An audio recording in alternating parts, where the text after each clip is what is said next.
design and implement drug policies that respect international human rights obligations. We will vote against Amendment L61, and we invite the Member States of the Council to follow suit. Thank you. Thank you. Is there someone else wishing to speak now? Seems to be no. So at the request of the delegation of Mexico, the Council will now proceed to a recorded vote on L61. So I'm asking the Secretariat to open the voting machine, and I'm asking you to register your votes.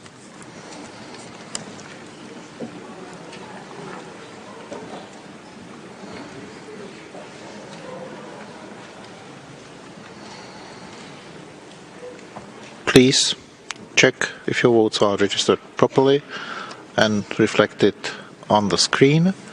And I'm asking the Secretariat to close the voting machine, and the voting is now closed. The results of the recorded votes are as follows: 14 in favor, 20 against, and 13 abstentions. Amendment L61 is therefore rejected. A copy of the results of the votes will shortly be posted on the extranet. And the Council will now proceed to take action on draft text L21 Rep 1 as orally revised and amended. So I will give the floor to members of the Council who wish to make explanations of votes before the vote on draft resolution L22 Rep 1 as orally revised and amended. The first speaker on my list is the United States of America. The importance of respect for human rights is front and center in the UN Drug Conventions, a foundation of all international drug control policy, as well as in all the declarations and resolutions from the General Assembly and the Commission on Narcotics Drugs. There is no dispute on the role of respect for human rights in drug control efforts. That is why we join consensus on this resolution. While we welcome identification of indigenous medicinal practices as aligning with the International Drug Control Framework, reference to the targets from the 2009 Political Declaration in PP3, which were identified in the last century in the 1998 UN Special Session on Drugs, do not reflect the latest international consensus, including measures adopted in the most recent UNGA Special Session on Drugs in 2016, which this resolution reaffirms in its entirety. The 2009 targets, which were selected to be highlighted by the 1998 UNGA Special Session, were never intended to reflect the full scope of international drug policy. The 2016 policy advocates for a comprehensive and balanced approach that places an equal emphasis on public health and law enforcement aspects of addressing and countering the world drug problem, a policy that appears to focus solely on law enforcement measures to the exclusion of human rights should not be reaffirmed, especially by this Council. In conclusion, I would also like to thank the core group for their very constructive engagement on this process. I thank you. Thank you. And let me now invite the delegation of the United Arab Emirates. Thank you, Mr. President. I deliver this statement on behalf of the GCC countries, namely the Kingdom of Bahrain, the United Arab Emirates, the State of Kuwait, the Sultanate of Oman, the State of Qatar, and the Kingdom of Saudi Arabia. The GCC countries would like to express their position vis-à-vis the decision entitled Contribution of the Human Rights Council with regard to the human rights implications of drug policy L22. We would like to thank Switzerland for being the main sponsor of this draft resolution. We would like to thank Switzerland for their efforts in bringing opinions closer together. Our countries focus on the policy of countering drugs because this is we would like in this context to highlight the importance of respecting diversity of opinions when it comes to dealing with drugs all over the world. Mr. President, our countries believe that it's important to protect and promote human rights when we are countering drugs. That's why our delegations have contributed constructively in the consultative meetings leading to this resolution. We have expressed our opinions during the consultations where we supported some consensual language in the resolution. However, we also expressed our reservation regarding some paragraphs and terminology in the draft resolution, namely the term in paragraph 17, which is not consensual. Draft resolutions are part of the CND mandate. The CND is the main entity mandated with drug policy in the United Nations. And here I refer to OP 10 and 11. Our group has also submitted an amendment to the L58 with adding a paragraph about the respect of the full sovereignty and regional integrity, independence of the countries and non-interference. Given that our amendments were not taken into account, we as a GCC group of countries would like to distance ourselves from the consensus pertaining to this resolution, and we delivered the present statement in order to clarify our position, and we would like to have our statement archived and documented in the final report of this session. Thank you, Mr. President.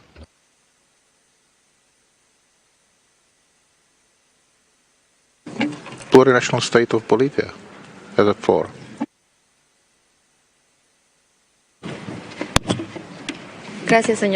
Thank you, President.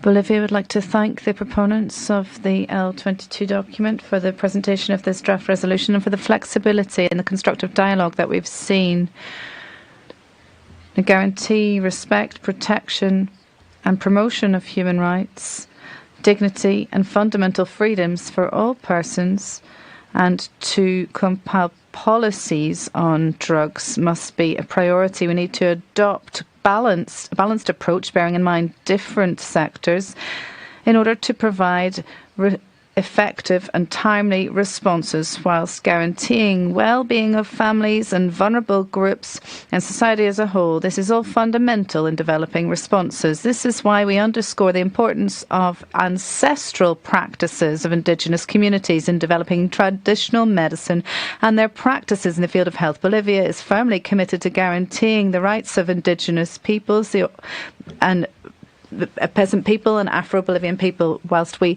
also reaffirm our commitment to the treaties to which Bolivia is party. We will continue to try to combat stigmatization surrounding the coca growing. We would recall that as to the relevant convention, Bolivia reserves the right within our territory to uphold the traditional consumption of the coca leaf for cultural and medicinal reasons. This may be used in infusions or grown in necessary quantities for licit purposes. At the same time, we will take all appropriate measures to control the growth of this leaf and illicit production. We have achieved great success in combating drug trafficking thanks to the social control model that has allowed us to adhere to our international commitments. For Bolivia, this is a priority issue and is part of its history and the struggle of its people to rectify historic mistakes and continue in defending the rights of indigenous peoples to use medicinal medicine and have therapeutic use of the sacred coca leaf. We would therefore like to thank the proponents of this resolution once again, and Bolivia will join the consensus and vote in favour. I thank you. Thank you. And now I'm inviting Luxembourg.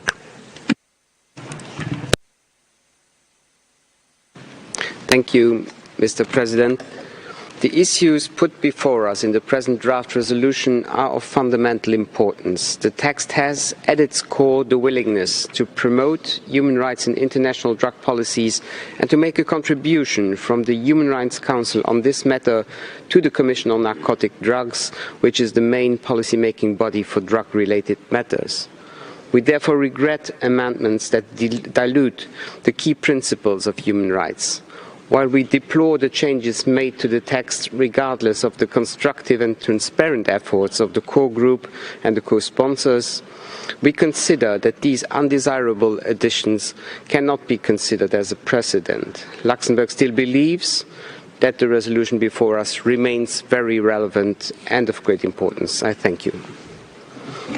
Thank you, and I'm passing the floor to Pakistan. Thank you, Mr. President. Pakistan reaffirms its commitment in making efforts towards a drugs-free world in accordance with its obligations under international law. Given our geographic location, we face several challenges as a transit country arising from illicit drug cultivation, production, and trafficking. These challenges are compounded by a presence of protracted conflict in the region and its ensuing social, economic, and governance impacts. Despite these difficulties, Pakistan has made significant progress in tackling the narcotics drug problem through a multidisciplinary policy approach which inter alia strengthens rule of law, builds capacity of law enforcement agencies, and reinforces human rights of affected people. Mr. President, we acknowledge the constructive approach and appreciate the core group for taking on board some of our proposals. However, we note that L22 still lacks balance and shies away from 1. Reflecting the issue of world drug problem in the title, 2. Incorporating the aspects in need for adopting a comprehensive, balanced and integrated approach to deal with both the supply and demand sides of the world drug problem, and 3.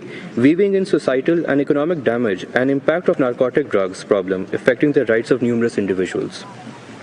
The text sought to oversimplify the drug-related issues by applying a narrow lens and ignoring positive human rights impacts of law enforcement actions. Such an approach is neither pragmatic nor realistic. A holistic approach instead is required which deals with all dimensions of the world drug problem. Moreover, L22 incorporates references to reports that have overstepped mandates of UNODC which deals with the world drug problem. With regard to operational paras 9 and 10, we hold our reservations on the following basis. 1. It will be burdensome for the OHCHR to start developing technical expertise in an area which is not its core work. Spending resources to develop unwarranted skills undermines the principle of judicious expenditure of resources. 2. There is unnecessary duplication of efforts given that a specialized UN body is already mandated to deal with the world drug problem. Mr. President, we reaffirm the principal role of the CND as the policy-making body of the UN with primary responsibility for drug control matters, and the UNODC as the leading entity of the UN system for addressing and countering the world drug problem. However, considering the importance of the resolution in addressing the world drug problem, we will join consensus. I thank you. Thank you. And next speaker is China. Mr. President, the current world drug situation is grave and complex. The international drug control has a long way to go. To strengthen cooperation for win-win results is the inevitable choice by states. China firmly upholds and supports the existing international drug control mechanism based on the 3 major UN conventions and the leading role of the Commission on Narcotic Drugs as the UN drug control policy-making body. In the spirit of the 3 drug conventions and the 2009 political declaration and plan of action, the drug issue should be dealt with by strengthening law enforcement and judicial measures to combat drug-related crimes, taking full account of health and human rights factors, strengthening the treatment and rehab of drug users, and equally emphasizing on supply and demand reduction. The comprehensive, integrated, and balanced principles in the 3 conventions and declaration should continue to be upheld and implemented. Without overemphasizing one or various negative factors, At the same time, the formulation of various measures should fully respect state sovereignty, giving full consideration to the national conditions and development stage of each country, encouraging feasible practice, and should not copy the views and practices of individual countries and regions to other countries and regions. China has actively joined in the consultation on the draft resolution and would like to thank the sponsors for taking on some of our views. Meanwhile, we believe that the draft resolution needs further consultation. The content is unbalanced, including its failure to fully explain the drug threat and take a comprehensive view of drug issues. And it has included the controversial wordings. In view of the above, China decides to disassociate itself from the consensus on the draft resolution. Thank you. Thank you. And now let me ask the Council if there is another member wishing to make an AOV. Cuba, you have the floor.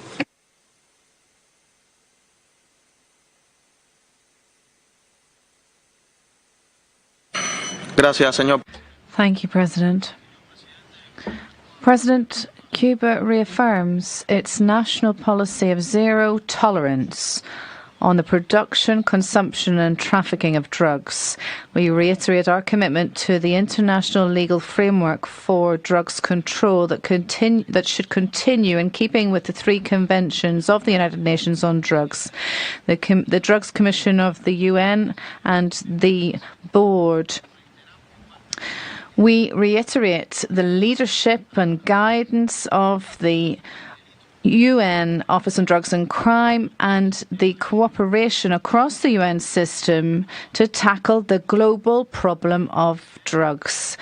President, we recognise the constructive and inclusive spirit of the co-sponsors of the draft resolution. As part of the negotiating process and right to the last moment, we're working hard to cater to different concerns in spite of the diverging views in the approach to the world drug problem.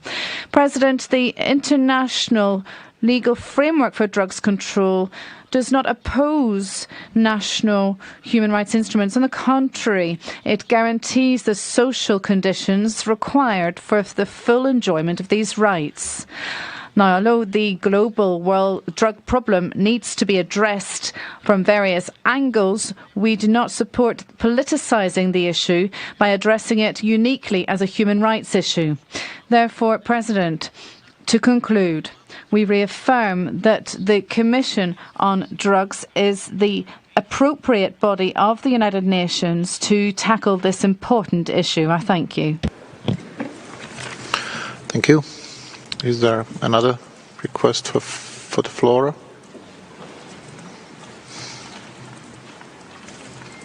It's not the case, so let me ask you, is there a request for a vote?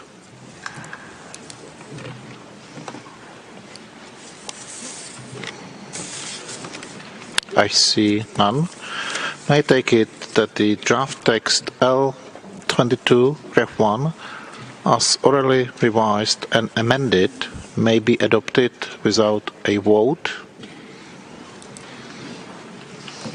It is so decided. Thank you. Vietnam. Thank you, Mr. President. On the amendment L47, our vote appeared as abstention. Indeed, my delegation wishes to put on the record that it was our intention to vote yes on this amendment. I thank you. Thank you. Thank you very much. The official records of the session will reflect your statement. However, in accordance with our rules and practice, the results of the vote on L47 will remain as announced earlier. Thank you for your understanding.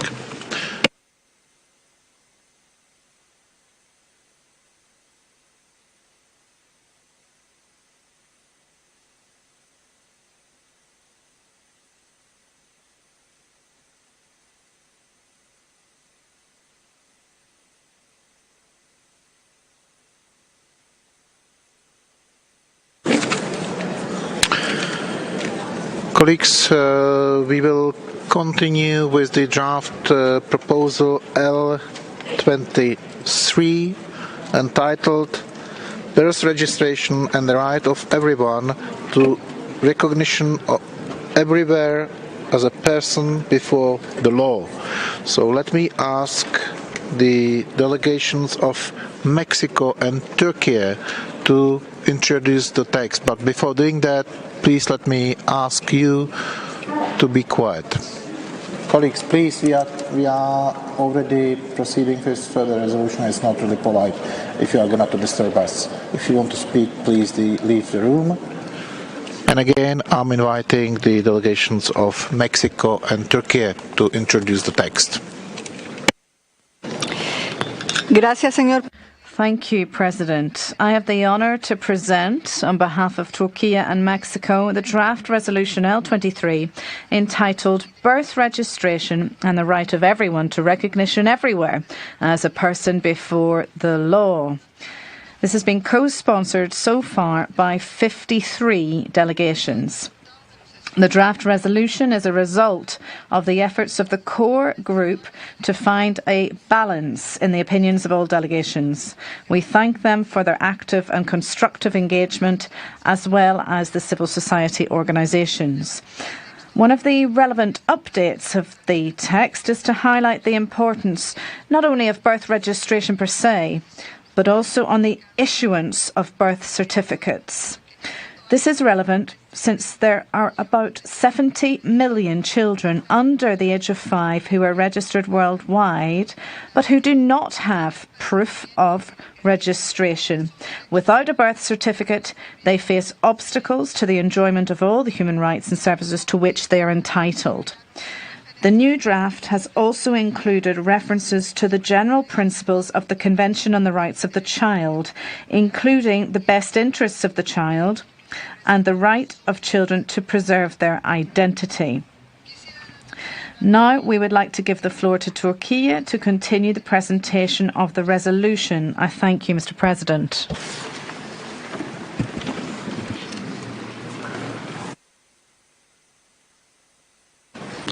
Mr. President, the draft resolution has a clear objective to advance international standards so that all children are registered immediately after birth without discrimination. Birth certificates are indispensable to uphold individuals' rights and guarantee their access to services. With a birth certificate, children may be protected against statelessness or trafficking, or ensure access to education, health, social security, among others. Mr. President, in a constructive spirit, we made genuine efforts for addressing concerns and reaching consensus. In the same spirit, let me underline that the draft resolution highlights the importance of addressing discriminatory laws and policies that prevent women to register the birth of their children or deny them the ability to pass on their nationality. The Human Rights Council has recognized the importance of birth registration since 2012 by consensus. We therefore look forward to the adoption of this resolution by consensus at this session again. Thank you very much. Thank you. Let me inform you that there are additional 18 co-sponsors. And now let me give the floor to the members of the Council who wish to make general comments.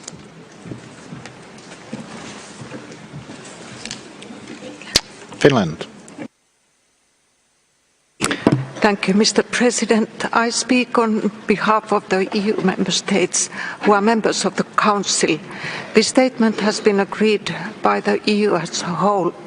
We would like to thank Mexico and Turkey for once again presenting this important initiative to the Human Rights Council.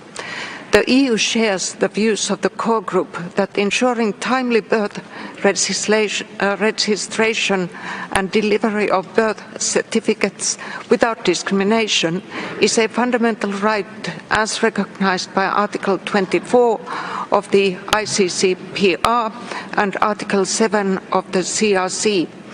Birth registration facilitates access to essential services, provides important data for the planning of such services and ensures that each individual has an official expression of identity.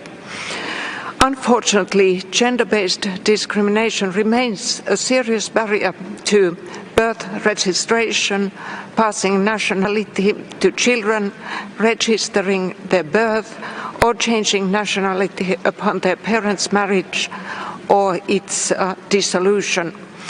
Birth certificates are a critical information tool for informing policy and for the provision of important data for the delivery of essential services.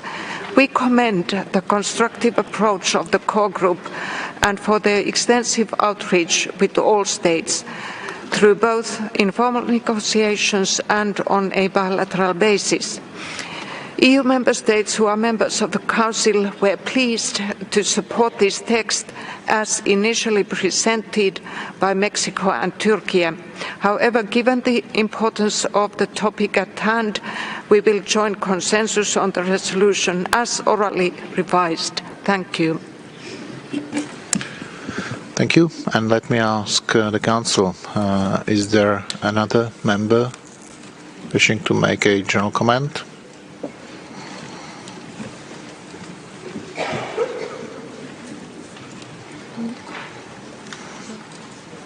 It's not the case. So let me add that there are PBIs for this draft proposal, and copies of the statement were posted on the extranet. And now let me invite those members of the Council wishing to make explanations of votes before the vote. United States of America. Thank you, Mr. President. The United States strongly supports advances in the birth registration text this year on gender equality, as well as its highlighting of gender-based violence and discrimination. Promoting gender equality and preventing and responding to gender-based violence and discrimination are matters of human rights, justice, and fairness. They are strategic imperatives that reduce poverty, promote economic growth, increase access to education, improve health outcomes, advance political stability, and foster democracy. We appreciated the opportunity to engage with the core group on the text. However, we regret that due to differences in views on the meaning and scope of privacy as a human right, states could not agree on how to reference privacy in this resolution. To the extent the term right to privacy is used in this resolution, the United States reads it as specifically referencing the right not to be subjected to arbitrary or unlawful interference with one's privacy, as set forth in Article 17 of the ICCPR. I thank you. Thank you. Is there another request for the floor? No, it's not the case. Is there a request for a vote?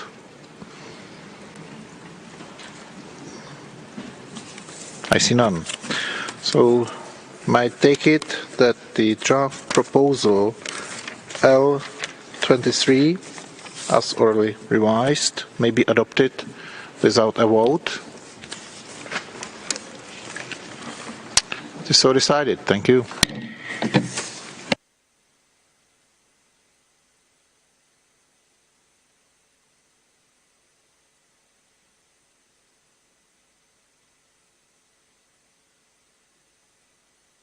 The Council will now consider draft proposal L40, entitled Mandate of the Special Rapporteur on the Sale, Sexual Exploitation and Sexual Abuse of Children.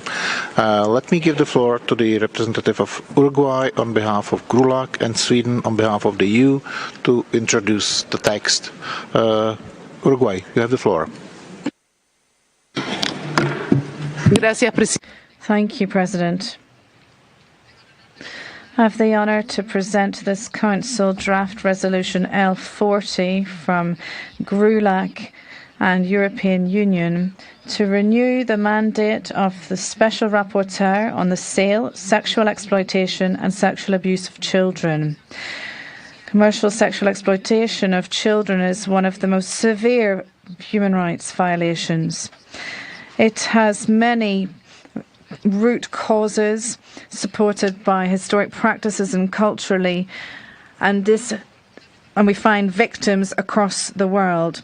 We're deeply concerned by the persistence of this problem, and the core group of this resolution would ask for the renewal of the mandate of the Special Rapporteur to extend the work and provide annual reports on providing suggestions and recommendations on how to prevent and eradicate all forms of sale, sexual exploitation and sexual abuse of children. The resolution urges all states to adopt effective, urgent measures of prevention, protection, rehabilitation, recovery and reintegration for children who are victims and survivors, as well as to encourage them to set up solid systems to protect children, promoting the full enjoyment of the rights of the child. Our core group undertook a transparent negotiation process with open consultation with states and civil society organisations, and we had a broad bilateral dialogue with all interested parties. We would extend our thanks to all the states of regional groups that decided to co-sponsor our initiative. Finally, we regret that in spite of our efforts, this resolution has been the subject to amendments, including against language that has been previously agreed. These amendments weaken the unity that this Council should convey on such an important issue. We recognise that the negotiations undertaken these last few days allowed us to reduce the number of amendments and to achieve greater consensus. Finally, President, we would encourage all states to support the resolution as a whole and adoption with consensus as we've done in the past. I thank you. Thank you. Sweden, you have the floor.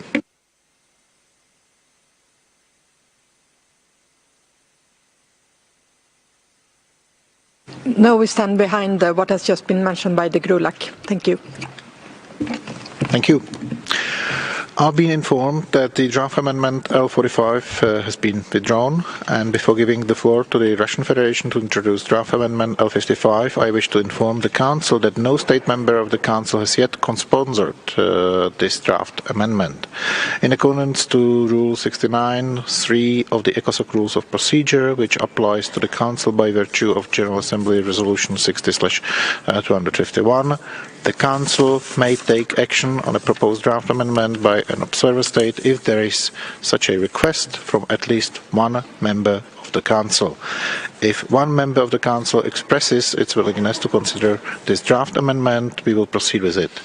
If there is no such a support, then the draft amendment will not be considered. Therefore, let me ask if there is one member of the Council wishing to proceed with consideration of the draft amendment L55 tabled by Russian Federation.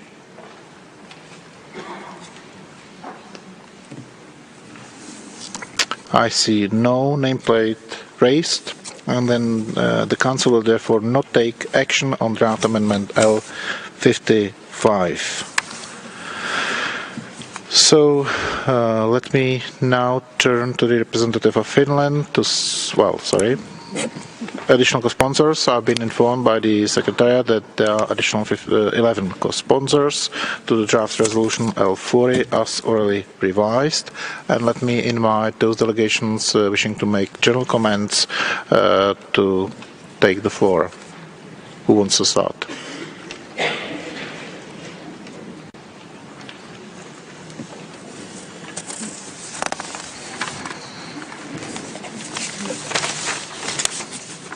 So there's no request for the floor at this point. So let me inform you that indeed there are PBIs for this draft proposal, and copies of the statement were posted on the extranet. And now let me invite those members of the Council wishing to make their explanations of vote before the vote to take the floor. Is there a request for the floor at this point?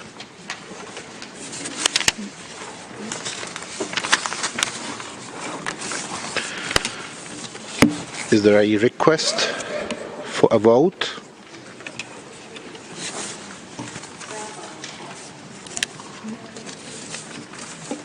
I see none. may I take it that the draft proposal L40 as orally revised may be adopted without a vote? It is so decided, and I thank you.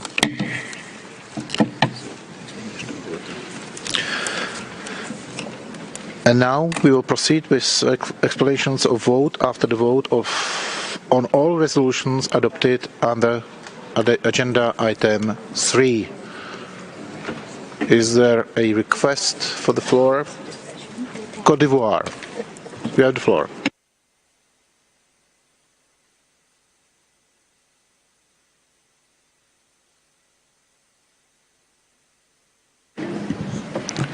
Merci, Monsieur le Président. Thank you. On behalf of the African Group, I would like to make some general observations following the adoption of the resolution on the negative impact of non-repatriation of illicit funds to the country of origin and the impact on human rights and the importance of stepping up international cooperation submitted under item 3 of the agenda. The African Group would like to thank all those who voted in favour of the resolution. We would also like to express sincere thanks to all sponsors and co-sponsors of the resolution, which highlights the great importance of it to everyone. The African Group finds some of the positions of our partners difficult to understand, especially those of the European partners, on this important resolution which is important for our continent and people. We stress that this Council needs to be open to all ideas and concerns, including those of the African Group and those of all regional groups. The non-repatriation of funds of illicit origin to the countries of origin and the impact on enjoyment of human rights is clear. Our countries lose large sums every year due to illicit flows. According to the World Bank, developing countries lose $20 to $40 billion each year due to corruption. In this regard, let me stress that this resolution was submitted to the Council in the same way as it has been since 2011. Considerable efforts have been undertaken, and there is a strong political will shown, which has allowed African countries to have some limited success in recovering the funds. It is more necessary than ever now that we take stock of the difficult economic and financial situation aggravated by the impacts of the health crisis. Even though no new mandate has been created by this resolution, there is a certain unfounded position by some states. We endeavored during informal consultations and bilateral meetings to be as flexible and constructive as possible to address all of the proposals that we received, especially to further bolster human rights aspects regarding the original text adopted in the previous resolution. We therefore remain somewhat disappointed by the position of some partners, which unfortunately reflects a lack of political will to tackle this important issue and to respect the UN Convention Against Corruption. Finally, I would recall that Article 55 of the UN Convention Against Corruption states that the return of assets is a fundamental principle of this convention, and that speedy repatriation of funds to the country of origin is an inviolable and right which is not subject to statute of limitations. And this is necessary to remedy the rights of people whose rights are infringed by corruption. Thank you. Thank you. And the next delegation on my list is Nepal.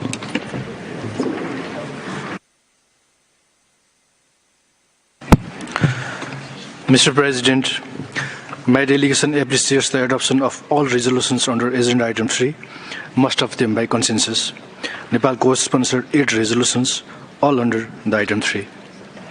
My delegation also appreciates the adoption of the resolution on human rights, democracy and the rule of law, agreeing on the pertinent theme for the 5th Democracy Forum as democracy and climate change, focusing on solutions.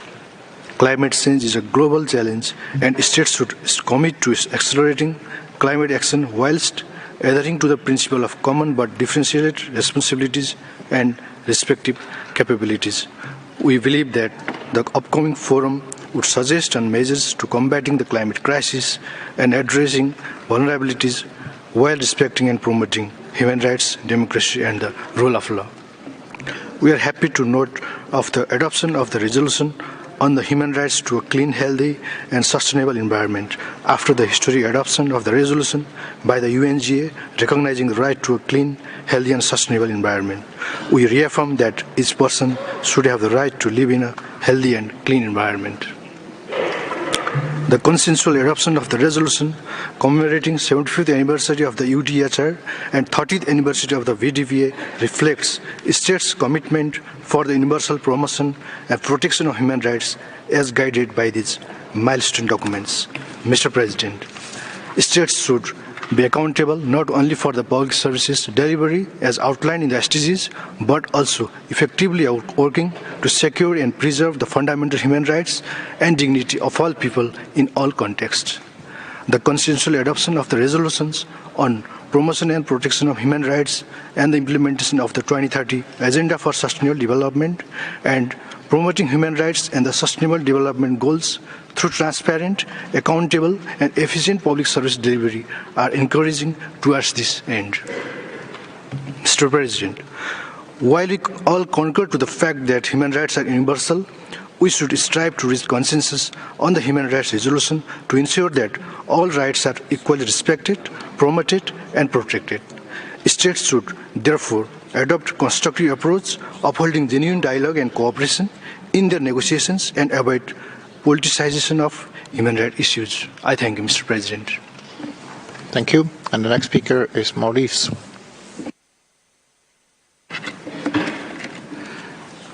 Thank you, Mr. President. I'm taking the floor to provide an explanation on the resolution L15 titled Mental Health and Human Rights. We commend the efforts of the main sponsors and support the overall objectives of this resolution. The government of Maldives strongly believes in the importance of the provision of mental health services to everyone. However, we would like to highlight that the Maldives is not a party to the World Health Organization's Quality Rights Initiative referred in the text, and therefore we disassociate from paragraphs that mention this particular initiative. Furthermore, we would like this explanation to be reflected in the HRC Council report. I thank you. I thank you. And now I'm inviting United States of America. Thank you, Mr. President. The United States is proud to engage robustly at the Human Rights Council to help defend, protect, and promote respect for human rights and fundamental freedoms globally. We support the majority of the resolutions tabled in HRC 52. In particular, we strongly support numerous texts under Agenda Item 3, which promote respect for human rights and fundamental freedoms. We would like to take this opportunity to provide important points of clarification related to resolutions adopted under Item 3 and subsequent agenda items. For further points of clarification, we refer you to the full version of our statement, which will be posted on the website of the U.S. Mission in Geneva at the end of the session and included in the digest of U.S. Practice in International Law. We note that HRC resolutions do not change the current state of conventional or customary international law and do not create rights or obligations under international law. The United States understands that any reaffirmation of prior instruments in resolutions applies only to those states that affirmed them initially. The United States supports the achievement of the Sustainable Development Goals and full implementation of the 2030 Agenda. We note that the 2030 Agenda is a non-binding document that does not create rights or obligations under international law. The right to development does not have an agreed international meaning. Therefore, we continue to oppose references to this as a right. The United States is not a party to the International Covenant on Economic, Social, and Cultural Rights. While the United States, as a signatory, supports policies to advance respect for the economic, social, and cultural rights both domestically and in our foreign policy, the rights contained in the covenant are not justiciable in U.S. courts. Thank you. Thank you. And the next on my list is the United Kingdom of Great Britain and Northern Ireland. Thank you, Mr. President. I want to take this opportunity to set out the United Kingdom's position on resolutions relating to economic, social and cultural rights. The UK continues to recognise these rights as defined in the International Covenant on Economic, Social and Cultural Rights, and we remain committed to fulfilling our obligations under the Covenant. The UK notes that each state's obligation under the Covenant is to take steps to the maximum of its available resources with a view to progressively realising the full realisation of ESC rights.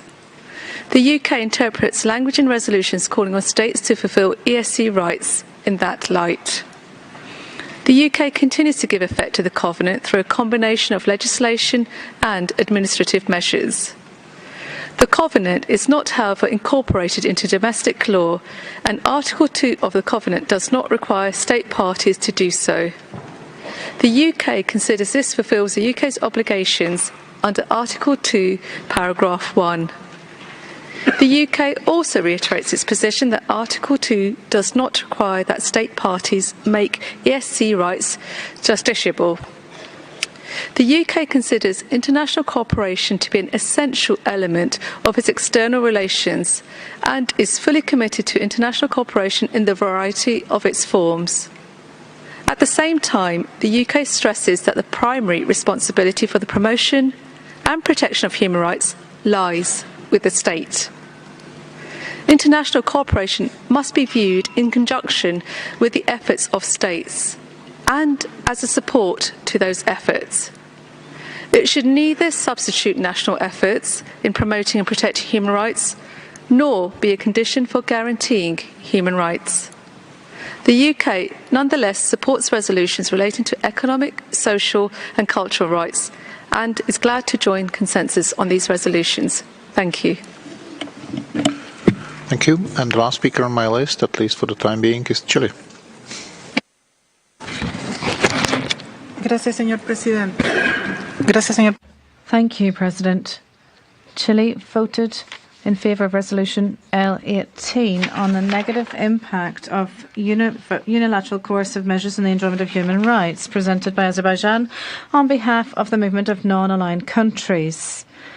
We understand that UCMs are a mechanism that it does not come under the principles of the UN Charter and the governing of relationships between states. Chile understands that these measures can have a negative repercussion on the enjoyment of human rights and on free trade and cooperation between states, threatening the achievement of the SDGs. Often, these measures have a disproportionate effect on the most vulnerable groups and can trigger serious humanitarian consequences. President, multilateralism, peaceful dispute settlement and constructive dialogue between states are the guiding principles of the Chilean foreign policy. Under these precepts, our country approves the adoption of this resolution. However, our joining this initiative should not be interpreted as any support to regimes of government or those who are responsible for serious human rights violations which have been subject to UCMs. In this regard, we would like to reiterate our call that the discussion on UCMs and their impact on human rights remain impartial and objective.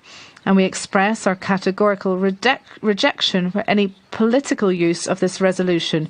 The spirit should be strictly focused on the protection of human rights of the persons who are affected by these UCMs. I thank you. Thank you. Colleagues, we've exhausted my list of speakers and we've finished our deliberations on item 3 resolution. So we will now move to the item 4. And the Council will now consider the draft proposal L3 entitled The Situation of Human Rights in the Islamic Republic of Iran. And I would like to give the floor to the representative of Iceland to introduce the draft texts. You have the floor.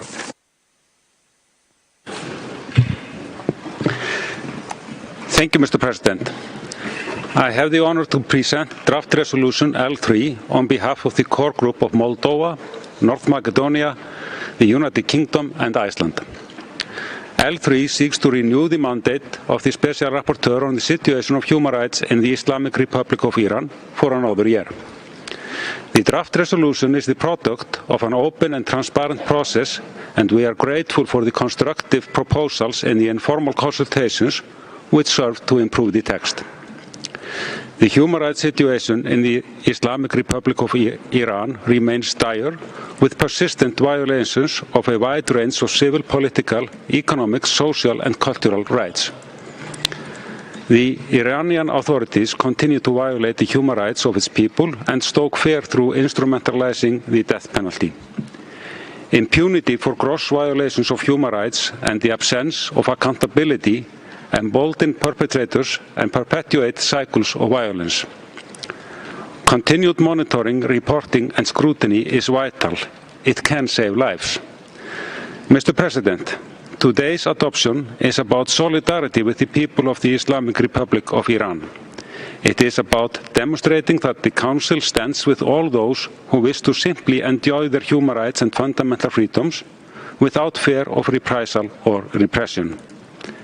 It is about saying stop to the violence and discrimination in law and in practice against women and girls, children, persons belonging to minorities, human rights defenders, lawyers and journalists.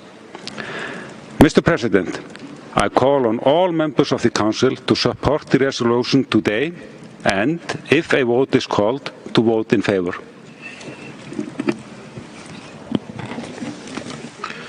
Thank you. Let me inform you that there are additional 7 co-sponsors.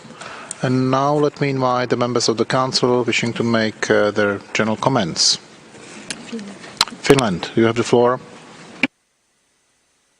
Mr. President, I have the honor to speak on behalf of the EU member states that are members of the Human Rights Council. This general comment has been agreed by the EU as a whole. The European Union firmly supports the renewal of the mandate of the Special Rapporteur on the situation of human rights in Iran and thanks him for his report that sheds light into the deteriorating situation in the Islamic Republic of Iran. We also fully support the inclusion of substantial language in the resolution so it can reflect the extent and the gravity of the human rights violations. We echo the grave concerns raised in the resolution on the violations of the human rights of women and girls. Moreover, we condemn the arbitrary arrests and executions of peaceful protesters, among others. The EU unequivocally opposes the use of the death penalty in all times and circumstances and calls on Iranian authorities to comply with the international obligations deriving from ICCPR. Moreover, the EU urges the Iranian authorities to cooperate with the Special Rapporteur and the fact-finding mission by providing information and facilitating their access to the country.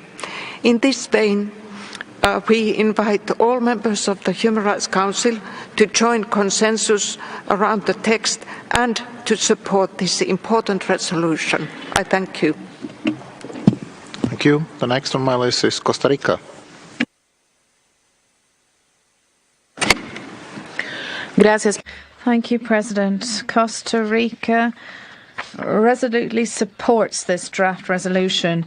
My country acknowledges the significant efforts taken by the core group and by the Special Rapporteur with a view to contributing to a solution in step with international human rights standards, in which all persons, particularly women and girls, and human rights defenders may enjoy, in their own country, safety and a life without violence. We regret the lack of cooperation with special procedures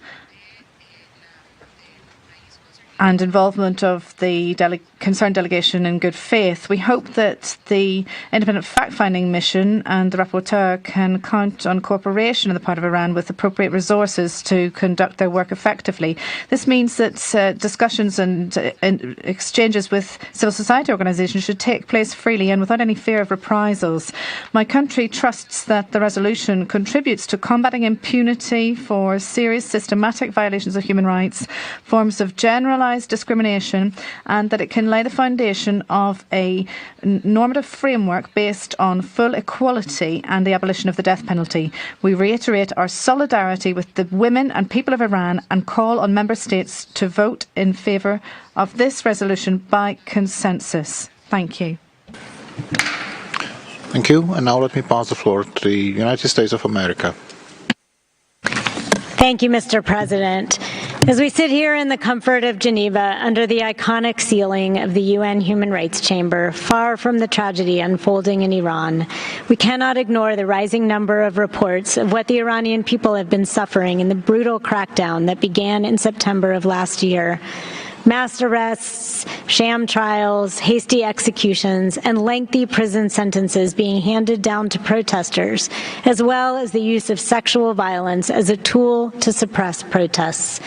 These deeply disturbing actions unfortunately make clear that the situation in Iran continues to require our attention, and the diligent, independent assessment that renewing the mandate of the Special Rapporteur can provide in the form of timely and critical reporting.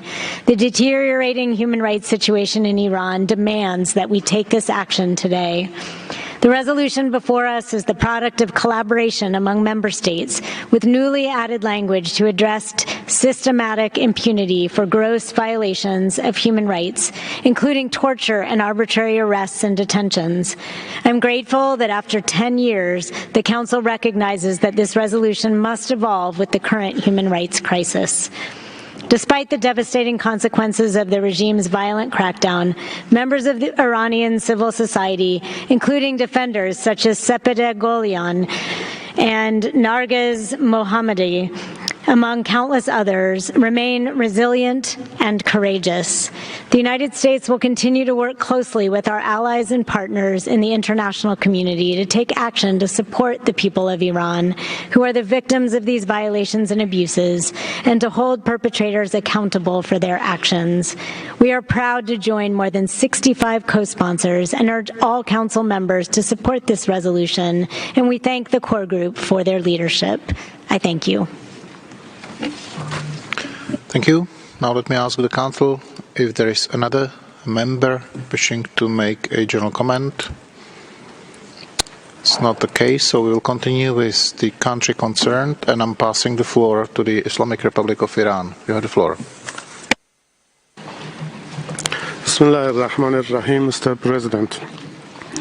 The draft resolution on which the Council is about to take action, submitted by Iceland and UK as its main sponsors, is totally unwarranted and rejected by Iran. Tabling this resolution is considered by Iran as a malign attempt to deliberately target and destruct Iran's human rights face by producing twisted narratives, negative clichés, and false accusations. This resolution and its mandate deliberately ignores the human rights achievements of the Islamic Republic of Iran and name and shame my country with the aim to divert attentions from the violations of the rights of Iranians and crimes against humanity committed by the sponsors of this resolution through imposing nationwide unilateral coercive measures against my people. Mr. President, weaponization of human rights as a foreign policy tool is unacceptable and endangers the common cause of human rights. This approach neither contributes to the protection and promotion of human rights, nor is it compatible with the realities on the ground and the history and background of the Iranian culture and civilization. Islamic Republic of Iran earnestly believes in the imperative of respect for and promotion of human rights. Our achievements in the field of human rights in the past 4 decades bears testimony to Iran's seriousness towards respecting, protecting, and fulfillment of human rights. In this line, we have continued our cooperation with human rights mechanisms, in particular with the UPR Working Group. We have responded to more than 60% of the communications of the special procedures. We have distributed 35 explanatory reports in Geneva since September 22, on the developments after the death of Ms. Mahsa Amini. We have also established a close contact with the UN High Commissioner Office. But all of these efforts and Iran's achievements are lost among the maximum pressure policy and media manipulation of the sponsors of this resolution. Mr. President, members of the Human Rights Council now are at a sensitive crossroad. They should decide whether to continue to vote in favor of politically motivated resolution or to vote against it to support the Iranian nation in the glory path that they have selected towards independence, dignity, and success. We hope the latter would be the choice today. I thank you, Mr. President. Thank you. Now let me inform the Council that there are PBIs for this draft proposal and copies of the statement were posted on the extranet. Now let me invite members of the Council wishing to make explanations of votes before the vote. And let me pass the floor, before passing the floor to Germany, I would like to inform the Council that Germany and Luxembourg have withdrawn co-sponsorship of this draft resolution as reflected in e-delegate and can therefore intervene on this resolution. Germany, you have the floor. We fully align ourselves with the statement of the European Union and firmly support the renewal of the mandate of the Special Rapporteur on the situation of human rights in Iran. Germany continues to be deeply concerned about the human rights situation in Iran. Consistent and grave human rights violations by the Iranian authorities severely affect Iranians, women and members of minority groups in particular. As restrictions of freedom of information and expression and widespread policy of arbitration detention, torture and other inhumane treatment continue, the need for independent, transparent and impartial reporting in the human rights situation in Iran remains unchanged. We will therefore vote in favour of the resolution and urge other Council members to do the same. I thank you. Thank you. And now let me invite Pakistan. Thank you, Mr. President. Pakistan reaffirms its support to the mandate of the Human Rights Council to promote universal respect for basic human rights. In achieving this objective, the Council must adhere to the principles of impartiality, objectivity, universality, transparency and non-selectivity as enshrined in the UN General Assembly Resolution 60/251. During negotiations on draft resolution L3, Pakistan re-emphasized the need for dialogue with the country concerned. We also emphasize that the Council's engagement with sovereign states should adhere to the purposes and principles of the UN Charter and the IB package. Mr. President, originally established in 2011, the mandate has hardly made any contribution to augmenting Iran's efforts and providing technical advice in upholding its human rights obligations. L3 is yet another manifestation of politically driven multiplicity of mandates. The huge financial implications of such mandates undermine the principle of transparency, create conflict of interest, and undercut judicious distribution of resources, especially in times of financial crunch. States bear the primary responsibility to promote and protect basic rights of their citizens. They are best situated to identify and address human rights challenges. The global human rights agenda is best served by consent of and consultation with the concerned country when dealing with affairs which fall exclusively within their sovereign jurisdictions. We are confident that the Islamic Republic of Iran would continue its efforts to promote respect for realization and enjoyment of basic human rights and needs of its people. As L3 does not meet the benchmarks that we have outlined, and the fact that it does not enjoy the consent of country concerned, Pakistan's call for a vote and will vote against it. Thank you. Thank you. And now let me invite Luxembourg. Merci, Monsieur. Thank you, President. Luxembourg joins the general comment made on behalf of the European Union. My delegation would like to thank Iceland, North Macedonia, and the UK, and the other sponsors for the resolution before us. We fully support the renewal of the SR's mandate. regarding the human rights situation in the Islamic Republic of Iran for a further year. The severity and extent of human rights violations in Iran, which particularly target women and girls, human rights defenders, and members of minorities, cannot be disputed.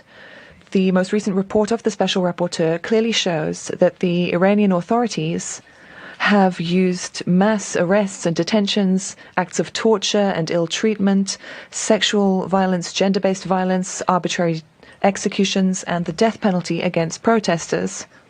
In light of widespread, repeated, and persistent human rights violations in the Islamic Republic of Iran, taking place in a climate of impunity, the mandate of the SR is essential to continue monitoring and documenting violations committed and to contribute towards bringing perpetrators to account. The mandate of the SR is complementary to that of the independent fact-finding mission set up by the Council during its 35th special session in November. The resolution before us further encourages the Special Rapporteur to cooperate with this mission to promote synergies. We repeat our call on Iran to cooperate fully with the Special Rapporteur and to authorize them to visit, and this should be in line with the standing invitation issued by Iran since 2002. Iran must fully respect human rights and the fundamental freedoms of all, in keeping with the ICCPR and the Convention on the Rights of the Child. By adopting Resolution L3, the Council would send a strong message of solidarity to the people of Iran and to all of those who continue to protest for their human rights and fundamental freedoms. Luxembourg invites all members of the Council to vote yes to draft Resolution L3. I thank you. Thank you. South Africa, you have the floor.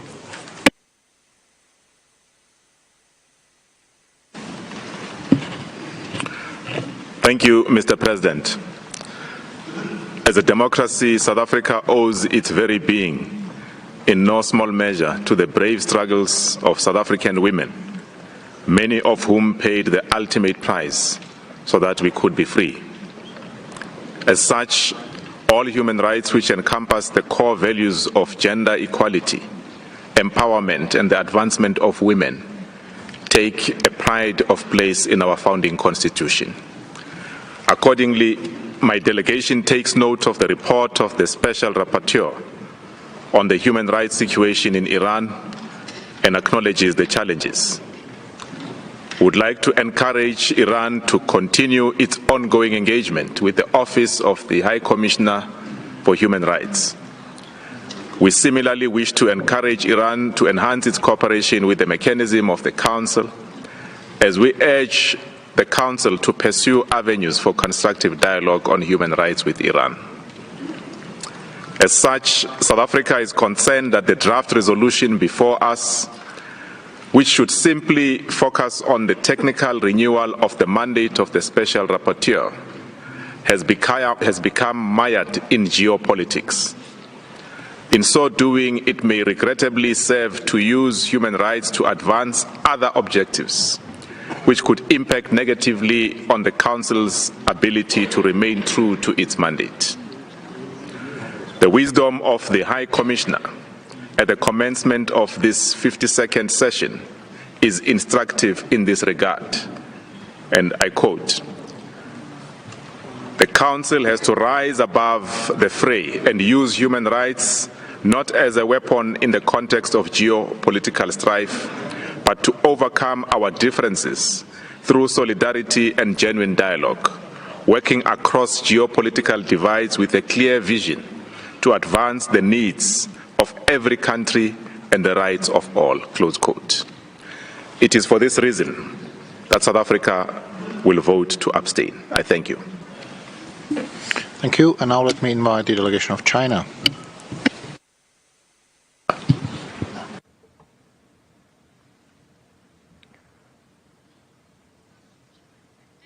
Mr. President, China is always opposed to interference in the internal affairs on the pretext of human rights. and to the establishment of country mechanisms by the Council without the consent of the country concerned. We have noted the efforts made by the Iranian government to resolve their relevant domestic issues and the information it has provided. It is our hope that the international community will take an impartial and objective approach to the human rights situation in Iran and respect the path of human rights development chosen by the Iranian people on their own. Draft Resolution L3 ignores the efforts and achievements made by Iranian government, and it ignores the fact that unilateral coercive measures imposed by some countries on Iran have seriously undermined the human rights of Iranian people. Despite strong opposition of the country concerned, the draft resolution insists on renewing the mandate of relevant country mandate, thus interfering in the internal affairs of Iran on the pretext of human rights, which is typical of politicization and double standards. China is seriously concerned that some of the sponsors of the resolution have serious human rights violation problems at home while imposing arbitrary UCMs and carrying out illegal military interventions abroad, interfering in the internal affairs of other countries and seriously violating the human rights of their people. These sponsors should address their own human rights problems, stop unilateral coercive measures and illegal military interventions, instead of using human rights as a political tool to attack other countries. In view of the foregoing, the Chinese delegation will vote against draft resolution L3 and calls on other members of the Council to do the same. Thank you, Mr. President. Thank you. And now let me invite the delegation of Cuba. You have the floor. Gracias, señor presidente. Thank you, Mr. President. Cuba reiterates its opposition to country-specific items that do not have the consent of the concerned state and that aim to target developing nations, bearing in mind political and geostrategic goals. As we've said in the past, only through constructive dialogue and cooperation can the Council be effective in the promotion and protection of all human rights.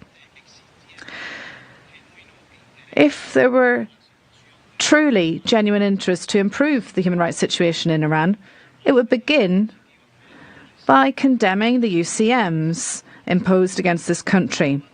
Their irrefutable impact on the enjoyment of the human rights on the people that are subjected to these measures cannot be ignored. Unfortunately, the draft before us does not mention this issue at all. President, establishing country-specific measures undermines the spirit of cooperation that should dominate this Council, and it only promotes confrontation and interference in the sovereign affairs of the countries concerned. For these reasons, Cuba cannot support draft resolution L3 and will vote against. I thank you. Thank you. Since I've exhausted my list of speakers, let me ask the Council if there is another request for the floor. At the moment, it's not the case. So at the request of the delegation of Pakistan, the Council will now proceed to a recorded vote on draft proposal L3. I now ask the Secretariat to open the voting machine, and I ask the delegations to register their votes.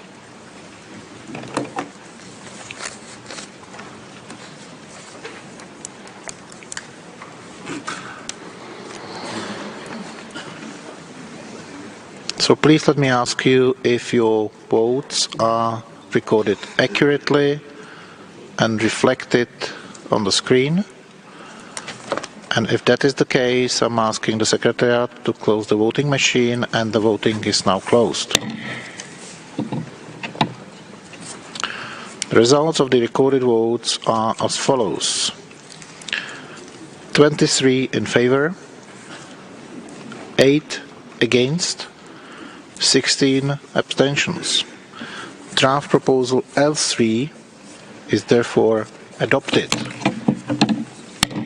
Copies of the results of the votes will shortly be uploaded on the extranet, and we will continue now with the draft proposal L9, entitled Situation of Human Rights in the Democratic People's Republic of Korea.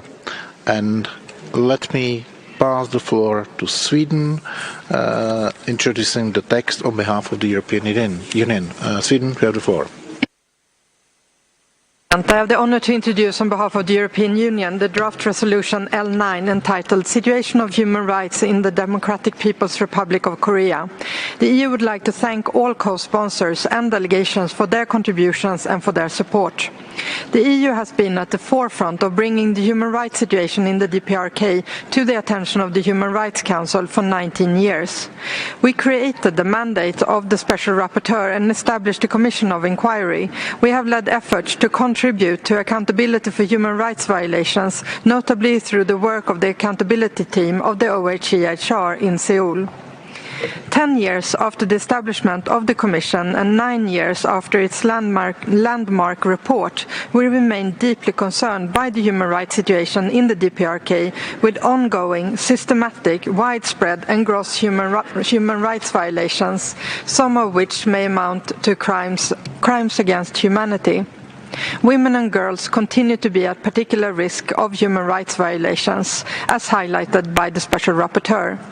The need for accountability was reflected in the oral update of the High Commissioner. It is our common responsibility to ensure that the appalling human rights situation in the DPRK continues to be addressed decisively. We regret that the DPRK has not followed the recommendations of the previous resolutions. The draft resolution before us aims to address the most pertinent human rights issues in the DPRK. It highlights that the government has tightened restrictions on civil and political rights, ostensibly justifying it as COVID-19 prevention measures, as well as the government's divergence of resources into pursuing nuclear and ballistic missiles over the welfare of its people and their access to food. Furthermore, the draft includes the extension of the mandate of the Special Rapporteur by 1 year and a decision to continue to strengthen, for a period of 2 years, the capacity of the OHCHR, including its field-based structure in Seoul. It requests that the High Commissioner provides an oral update to the Human Rights Council at its 55th session and submits a full report on the implementation of the recommendations to the Human Rights Council at its 58th session. The EU has held one open-ended consultation on the draft resolution and wishes to thank all those who participated in this process, including civil society. We hope that all delegations support the adoption by consensus of this important resolution. I thank you. Thank you. And let me inform the Council that we have additional 6 co-sponsors. And now I'm inviting the Council members wishing to make general comments.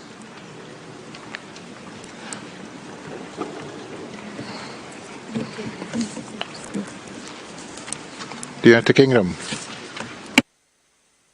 Thank you very much, Mr. President. And let me begin by thanking the main sponsors of this initiative for their constructive efforts on what is a critical resolution detailing what is a dire human rights situation in the DPRK. We continue to support the vital mandate of the Special Rapporteur in continuing to shine a spotlight on the systematic and widespread human rights violations by the DPRK.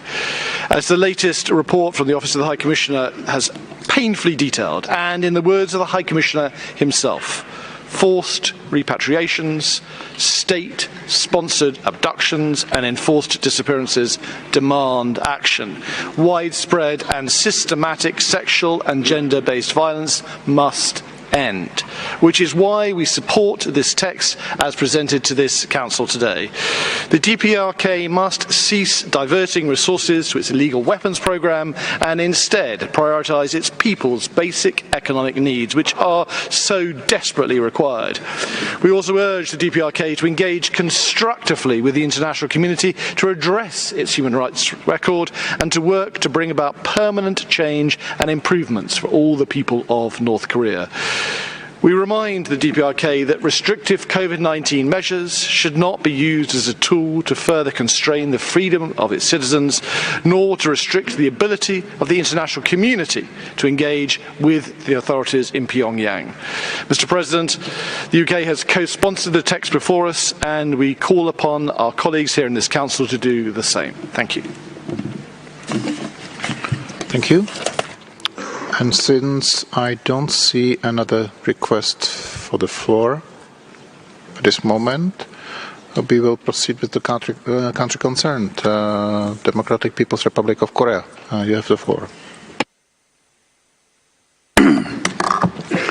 Thank you, Mr. President.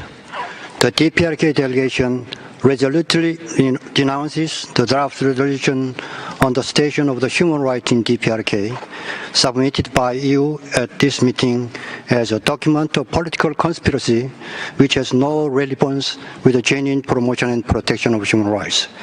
We flatly deny and reject it.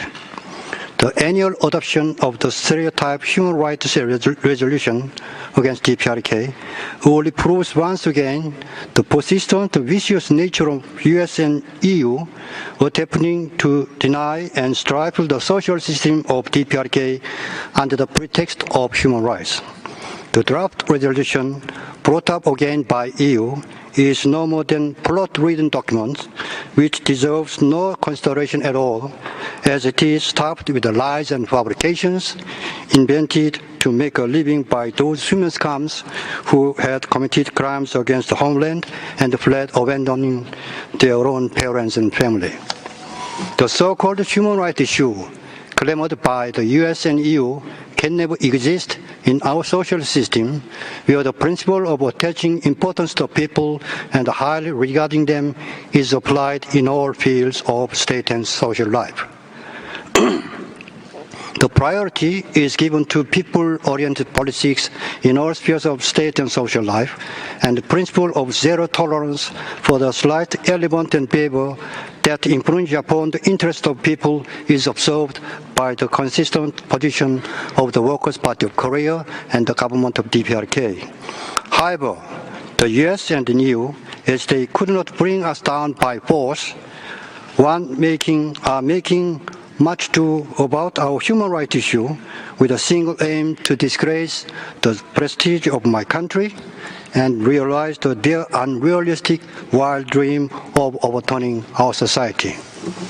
The US and sponsors and other co-sponsors of anti-DPRK draft resolution on human rights are the very countries which have been committing human rights violations of all kinds, such as aggression, massacre, destruction, planned and racial discrimination, and have lost even basic qualification and moral integrity, to mention sacred word of human rights.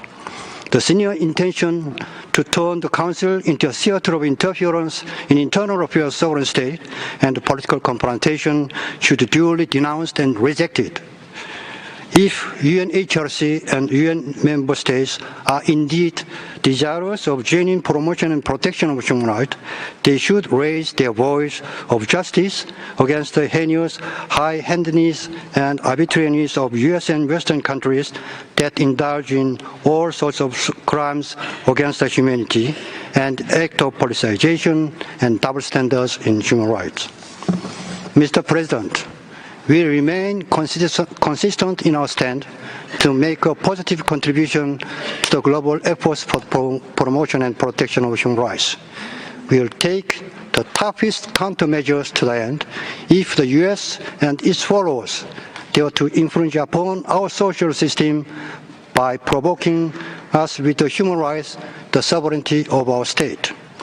My delegation strongly denounces once again the documents of political conspiracy tabled by EU as a flagrant violation of dignity and sovereignty of DPRK, and expect that all the representatives would express their stand against it and dissociate from the consensus. I thank you. Thank you. Now let me inform the Council that there are PBIs for this draft proposal, and all the information will be posted on the extranet. And now let me invite those members of the Council wishing to take the floor and make an explanation of vote before the vote. China.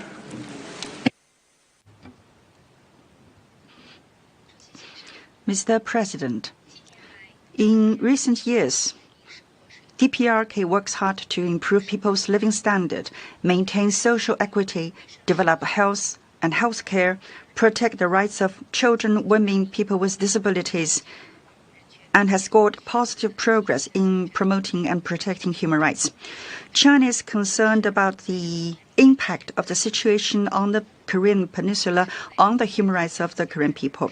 The international community should facilitate denuclearization, lasting peace, and sustainable development on the peninsula, and provide the fundamental guarantee for the cause of human rights of DPRK.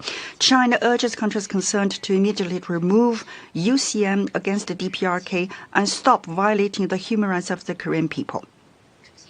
Mr. President, China always advocates constructive dialogue and cooperation to address differences in the field of human rights. China opposes politicization of human rights, establishing and extending the country-specific mechanism without the consent of countries concerned. Politicizing human rights is not conducive to constructive dialogue and cooperation to peace and stability on the Korean Peninsula. It can only intensify the atmosphere of confrontation in the Council. In view of the above, the Chinese delegation will not join consensus on draft resolution L9. Thank you. Thank you. And now let me invite Cuba.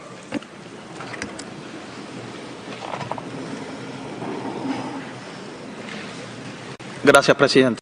Thank you, President. President, Cuba is against the imposition of selective and politically motivated resolutions and mandates, such as the case that we have before us against the DPRK. This kind of resolution imposed against the will of the country concerned do not contribute to the protection of human rights, and indeed close the door to dialogue and cooperation which should prevail in this Council. Furthermore, it has demonstrated its inefficiency when it comes to the time and resources of the Council. Respectful cooperation amongst all countries and the basis of the principles of the UN Charter are the appropriate path for the promotion and protection of human rights. A non-discriminatory mechanism, such as the UPR, is the appropriate forum for addressing human rights in all countries on an equal footing. President, the opposition to this selective and politicised mandate does not prejudice any pending issues mentioned in the preambular paragraph 19 in the draft resolution, which requires a fair, honourable solution with the agreement of all the interested parties. Finally, Mr. President, Cuba reiterates that it cannot endorse this draft resolution and therefore does not join the consensus for the draft resolution, and we would like this position to be duly noted. Thank you. Thank you. And since I don't have another request, Eritrea. I see.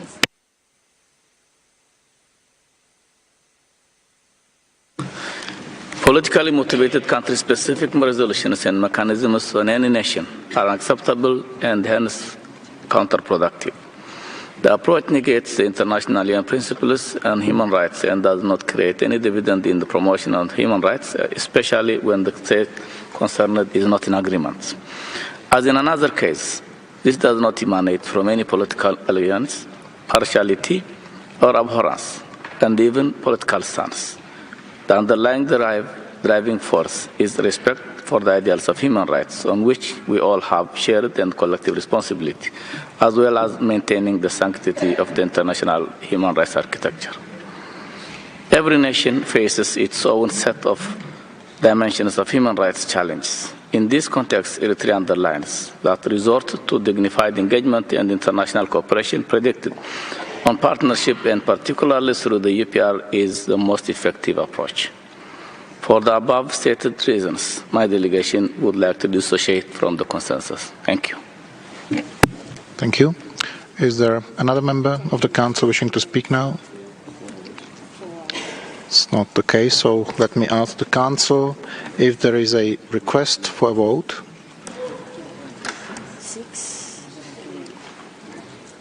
I see none. May I take it that the draft proposal L9 may be adopted without a vote? It is so decided, and I thank you.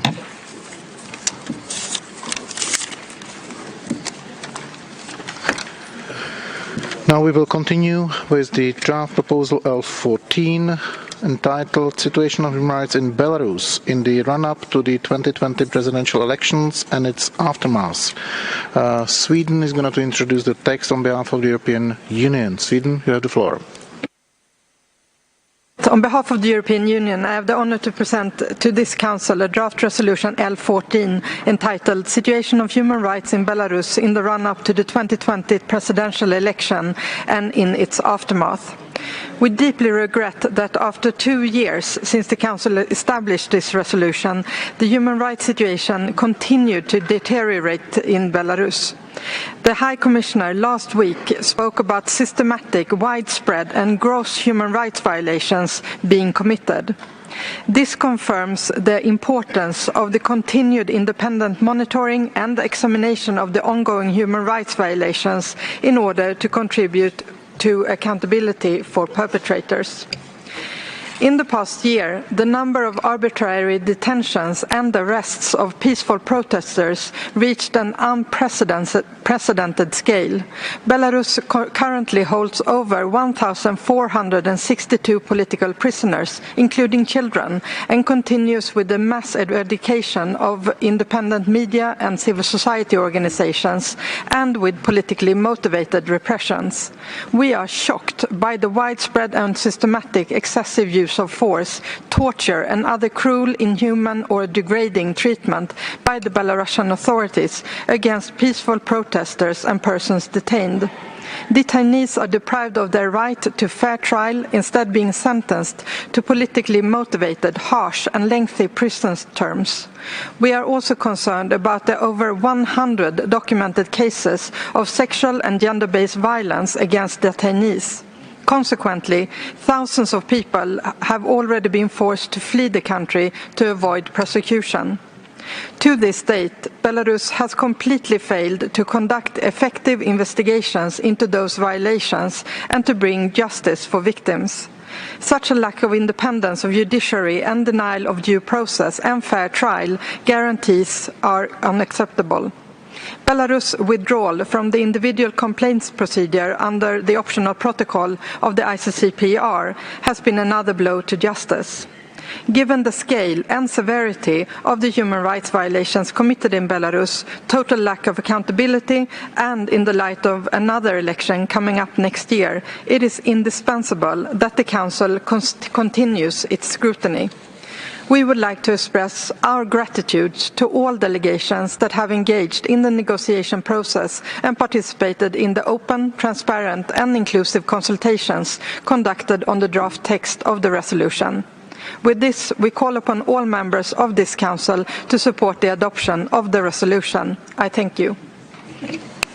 Thank you. And now let me inform the Council that we have additional 7 co-sponsors. And now I would like to invite those members of the Council wishing to take the floor during the general comments segment. So is there...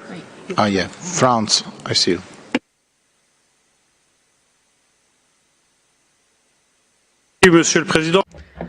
Thank you, President. France aligns itself with the statement made by the European Union. More than 2 years after the elections of August 2020, Alexander Lukashenko has doubled down by systematically suppressing all criticism of the authorities.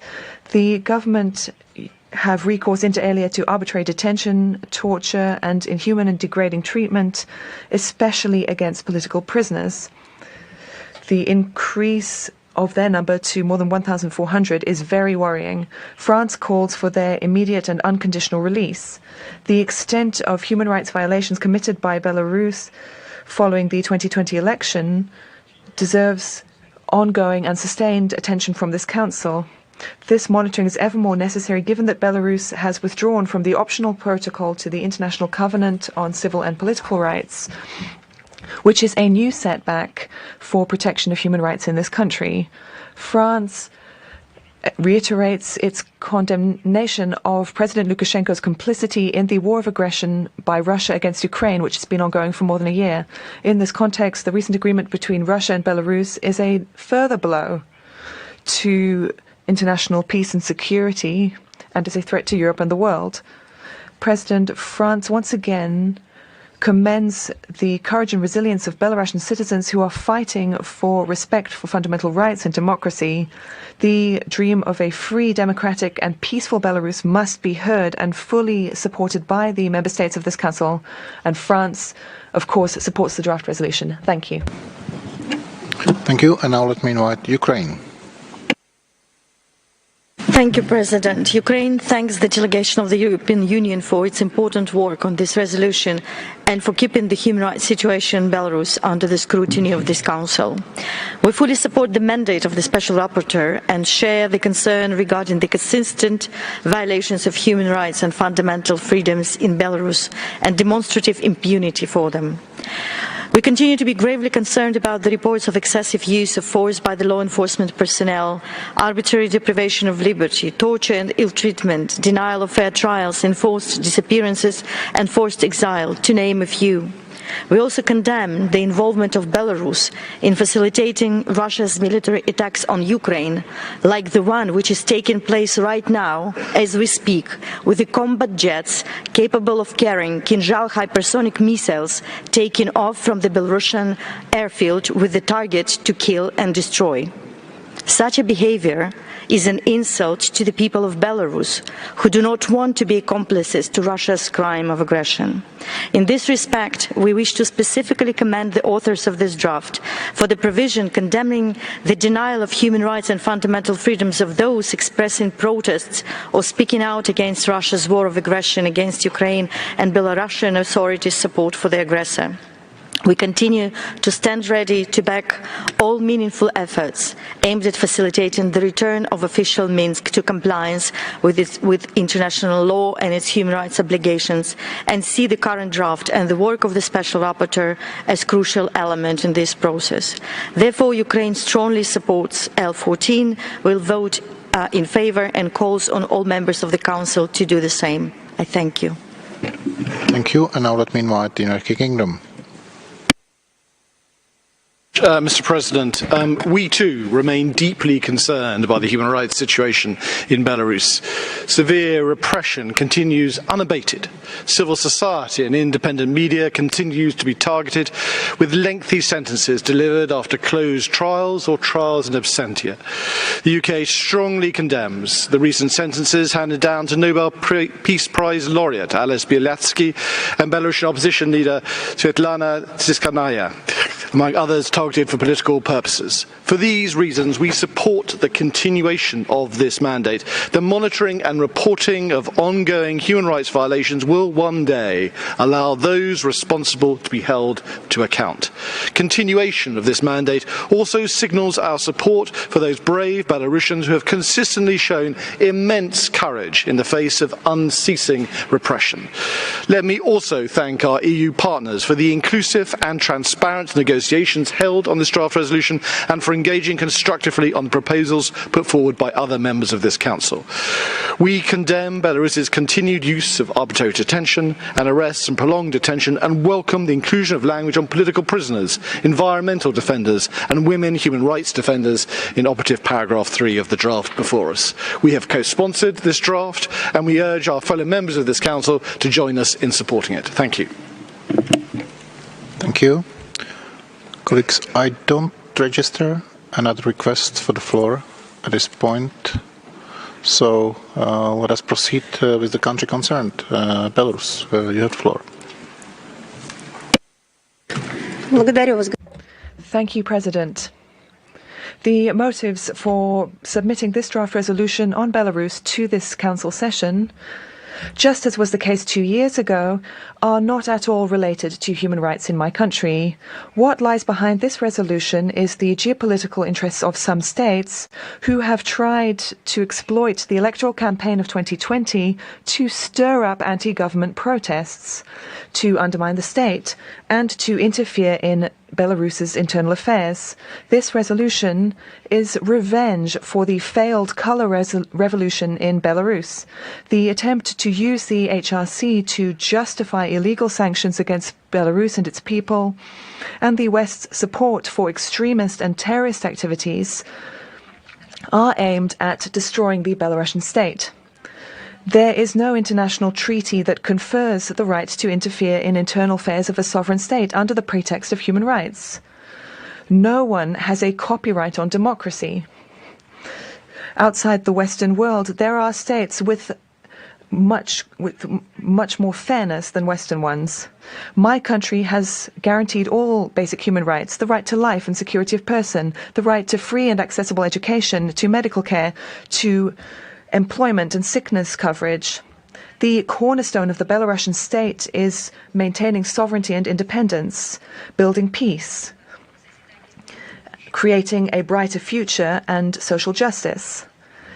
As President Lukashenko said in an address to the people and to the National Assembly, these are our democratic values and we will uphold them. Belarus respects its international obligations in the area of human rights. We also recognize the importance of international mechanisms for monitoring human rights situations around the world. But these mechanisms must be objective, non-selective, and must strictly comply with the provisions of international agreements. Many governments of initiator and co-sponsor countries are hardly a model for human rights. Without a doubt, the events of recent years in some North American and European countries involving forceful suppression of protests about social and economic policy, the scandals around elections and persecution of opponents, racially motivated crimes, destruction of indigenous peoples, all of these deserve an objective investigation and a bringing to account of perpetrators of human rights violations. Perhaps, for once, justice shall prevail and relevant HRC decisions will be adopted. Unfortunately, against the backdrop of a growing geopolitical crisis and war in Europe, Western countries are actively manipulating the human rights system to push their interests. Pressure has been significantly ramped up on developing countries to compel them to adopt the supposed right side of history and to protect the blossoming garden of the West from the jungle of the rest of the world. Country resolutions against Belarus, as against many other countries, are used as a tool of Western policy. In this paradigm, any UN member state can become a target for pressure and persecution only because an inconvenient leader came to power and there is an independent foreign policy. Belarus rejects draft resolution L14. It does not deal with human rights. This is a weapon in the hybrid war against my country. The provisions within it violate the UN Charter and several key decisions of the UN General Assembly, including on the High Commissioner and the Human Rights Council. We call on Council members to vote against this resolution. I thank you. Thank you. Now I would like to inform the Council that there are PBIs for the draft proposal and all the information posted on the extranet. And now we will continue with the explanations of the votes before the vote. And I'm asking who has to speak. China. 中国。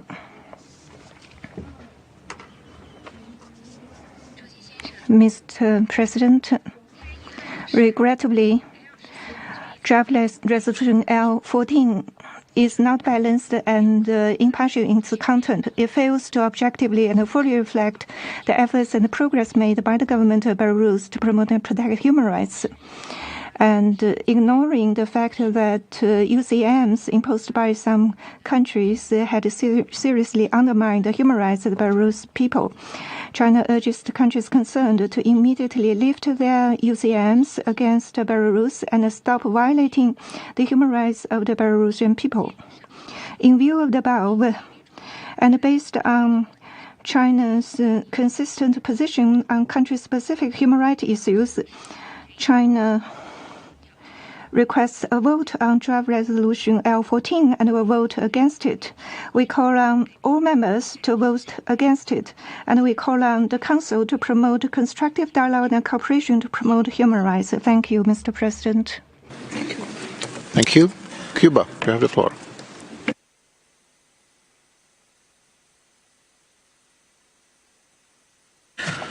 Gracias, President. Thank you, President. Cuba reiterates that only through cooperation and constructive dialogue can this Council be effective in its task to promote and protect all human rights. Mandates imposed for geopolitical reasons without the consent of the concerned country are selective, inefficient, and are destined to fail. This is a clear example. The insistence of a resolution against Belarus is a clear example of discriminatory, politicised practices and the double standards that we see in the Council. Every day, it is appearing increasingly to resemble the disappeared Commission on Human Rights.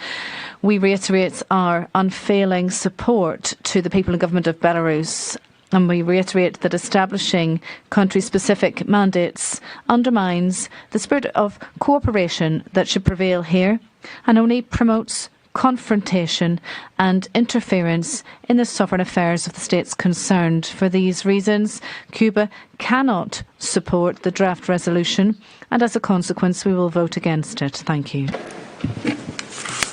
Thank you. Is there another member of the Council wishing to speak and express its AOV? It's not the case, so at the request of the delegation of China, the Council will now proceed to a recorded vote on draft proposal L14, and I ask the Secretariat to open the voting machine.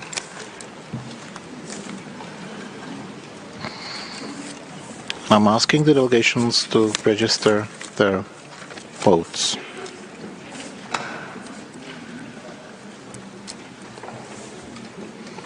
Please check whether your votes are accurately registered and reflected on the screen. And if that is the case, I'm asking the Secretariat to close the voting machine, and the voting is now closed.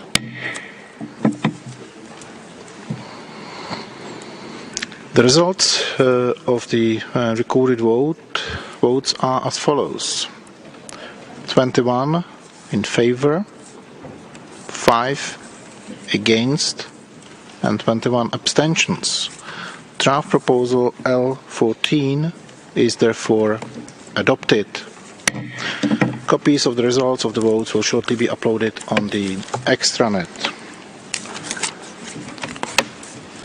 And now let us proceed with the draft proposal L16, entitled Situation of Human Rights in the Syrian Arab Republic. And I would like to invite the delegation of the United Kingdom to introduce the text. You have the floor. Thank you very much, Mr. President. And I have the honour to present draft resolution L16 on the human rights situation in the Syrian Arab Republic on behalf of France, Germany, Italy, Jordan, the Netherlands, Qatar, Turkey, the United States, and the United Kingdom. Mr. President, the recent earthquakes have had a devastating impact on the Syrian people and will continue to do so for years to come. So we welcome efforts by the UN to ensure humanitarian aid reaches all those affected, and we reiterate our condolences to the victims and the survivors. We are appalled, though not entirely surprised, that the Syrian regime attempted to use the disaster for political gain. These events also did not occur in a vacuum. It is a natural disaster within a man-made tragedy which has unfolded over the last 12 years. The latest Commission of Inquiry report explains clearly how Assad continues to inflict unimaginable pain and acts of violence on his own people. In our resolution, we highlight these persistent violations of human rights and humanitarian law in Syria. Homes, schools, markets, farms, nowhere seems safe from the targeted assault on civilians and their livelihoods. The so-called amnesty laws have yet to result in any further clarity on the tens of thousands of individuals forcibly disappeared and those detained under appalling conditions.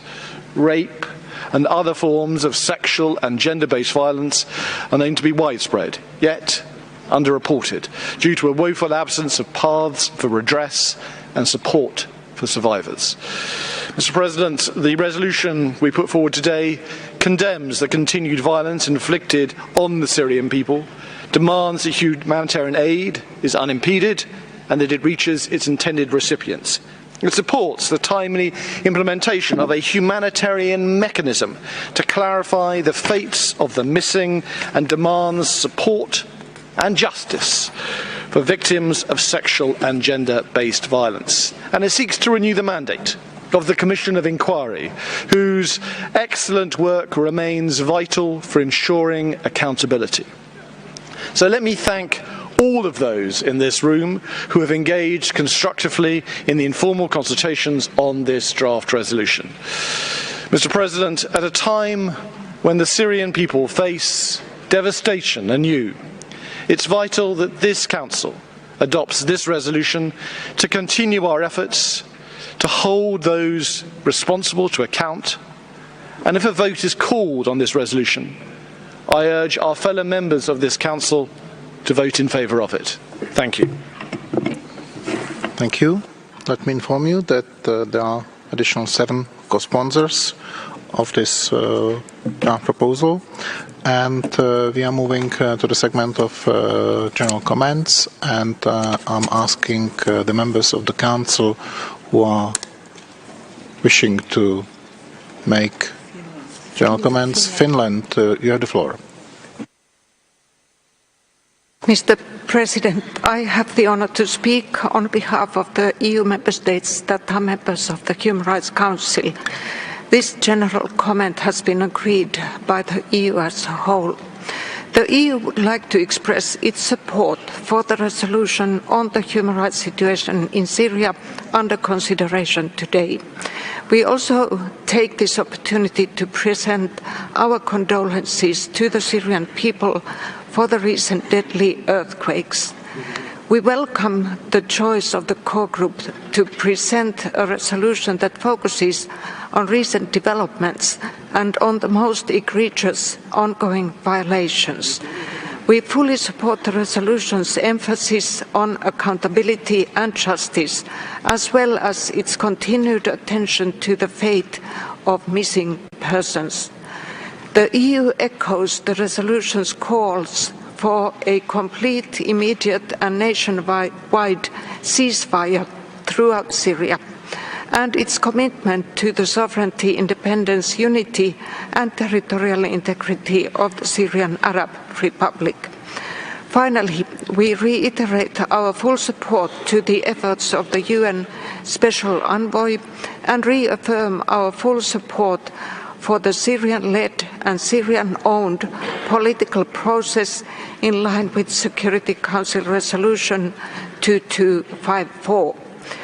A political solution remains absolutely essential in order to substantially improve the human rights situation in Syria. For the above-mentioned reasons, the EU supports Resolution L16 and hopes it will be adopted by consensus. I thank you. Thank you. And I'm passing the floor to Qatar.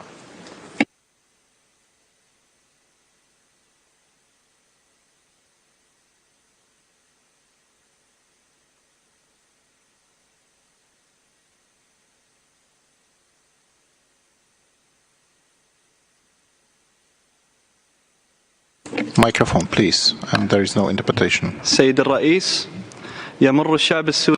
Thank you, President. The brother people of Syria are going through a difficult and very complicated period. Violations of human rights law and IHL are ongoing. Let us not forget that this economic and social situation is deteriorating. There is no settlement to the conflict that has been lasting in 12 years. And Resolution 2254 has not been implemented, which has complicated the situation, as has the earthquake which struck the north of the country. This affected 8.5 million people who were already living in difficult circumstances. This text aims to clarify the fate of disappeared persons in Syria, to find out their whereabouts, and to put an end to this practice and to ensure the release of all those arbitrarily detained. Also, there is an aim to provide support to families. The resolution also calls for humanitarian assistance to be provided without any hindrance over the entire length of borders, and it is clear how important this aid is. The resolution calls for efforts by this Council and its mechanisms to be supported when it comes to protecting the Syrian people. The resolution calls for putting an end to impunity and ensuring accountability for those responsible for human rights violations. In light of the foregoing, we call on countries to vote in favor of L16 on the human rights situation in the Syrian Arab Republic. We call for proportionality here, as there is great suffering by the Syrian people. Thank you. Thank you. And now let me invite the United States. Thank you, Mr. President. The human rights situation in Syria is not getting better. The recent earthquakes compounded what were already devastating circumstances on the ground. We talk about fatigue regarding Syria here at the Council. Imagine the fatigue that the brave people of Syria who live with constant human rights violations are experiencing. The Commission of Inquiry continues to provide timely, accurate, and critical reporting on a wide range of violations and abuses taking place in Syria, including those involving aerial bombardments leading to the deaths of Syrian civilians by the Syrian regime and their allies. As such, we strongly support its renewal. The resolution describes some of the horrific effects of the February 2023 earthquakes, a tragedy on top of a catastrophe that has affected millions of Syrians. Despite the enormous challenges, Syrian civil society has yet again shown the world their courage and determination to summon limited resources to save lives. We applaud their efforts. We appreciate the persistent documentation and advocacy by the UN on the fate of the missing and unjustly detained in Syria. The resolution highlights the ongoing reports of torture, unjust detentions, and disappearances, as well as the suffering of family members of victims, including women-headed households. We reiterate the call for the Syrian regime to immediately release all those arbitrarily detained and cease enforced disappearances and the use of torture and other cruel, inhumane, or degrading treatment or punishment. We join the co-sponsors in welcoming the UN Secretary General's report on the missing and its finding that measures to address the missing must be coherent, inclusive, and victim-centered. We fully support an enhanced UN effort, including the creation of a mechanism in the General Assembly to address the fate of missing persons, and call on all parties to support it. On the anniversary of the revolution in Syria, we have not forgotten what brought Syrians to the streets to peacefully demonstrate 12 years ago, and the Council should not either. We must show the Syrian survivors that we are aware of the violations and abuses committed in Syria, some tantamount to crimes against humanity and war crimes. We remain committed to supporting the documentation of these violations and abuses, standing in solidarity with the survivors, and promoting accountability. I urge all Council members to join us in supporting this resolution. I thank you. Thank you. And now let me invite France. Merci. Thank you, President. President, the human rights situation in Syria remains one of the most serious situations in the world. 12 years since the start of the repression, the Syrian tragedy continues to call upon humanity's conscience to bother all of us and each and every member of this council. France has been unceasing its efforts to make sure that the human rights situation in Syria remains on the agenda of the international community as a priority. This is why France presents, together with the other sponsors, a resolution to each session of the Council. We will not get used to the situation. We will not resign ourselves to the horror that the Syrian people are living with and have been for years. Without commitment of the regime to a credible political solution, which is inclusive, based on the provisions of Resolution 2254 of the Security Council, there can be no sustainable peace in Syria and no safe, dignified, voluntary return of refugees and displaced persons. For the benefit of the Syrian people, France will remain firm. We will not change our position vis-à-vis the regime until there has been genuine, sustainable progress based on a political solution pursuant to Resolution 2254.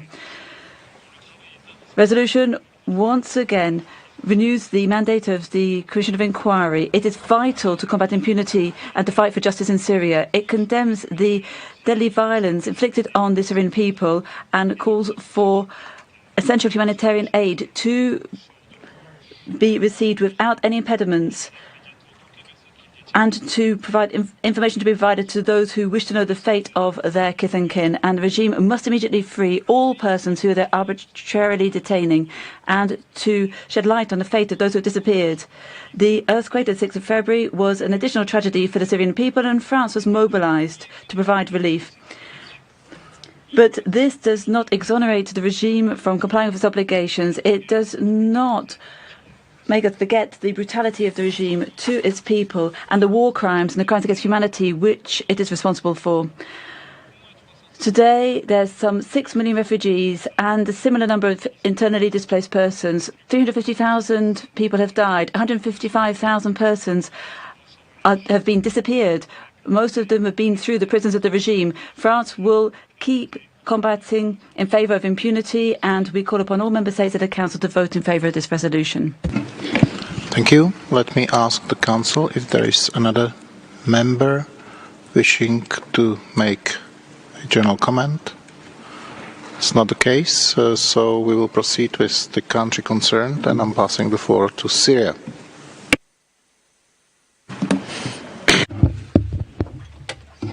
Mr. President, once again, we find ourselves facing a unilateral and biased draft resolution that lacks the minimum degree of objectivity, submitted by a group of countries that used to tamper with the foundations regulating the work of the United Nations, and falsely claim, as we just heard, that they are keen on the human rights of the Syrian people.